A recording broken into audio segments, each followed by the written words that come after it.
मोतिहारी में मछली मारने के दौरान गहरे पानी में डूबने से एक बालक के मौत होने की खबर आ रही है। बताया जा रहा है जो बंगरा निवासी एक बालक कनिहार मन में डूब गया।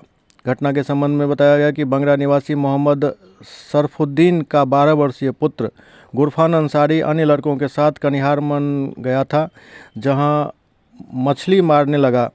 उसी क्रम में गहरे पानी में चला गया और डूब गया, जिसको डूबते देख अन्य लड़के ने शोरगुल मचाया, जिस पर ग्रामीण इकट्ठा हुए और खोजबीन शुरू की। जब वह निकला पानी से जब तक उसको पानी से निकाला जाता तब तक उसकी मौत हो चुकी थी। परिजनों ने उसे स्थानीय सामुदायिक स्वास्थ्य केंद्र पहुंचाया, लेकिन डॉक्टरों ने वहां मृत घोषित कर दिया। बालक के डूबकर मरने की सूचना पर थाना के एसआई वेदानंद सिंह अस्पताल पहुंचे और मामले की जानकारी ली और अगली कार्रवाई में जुट गए।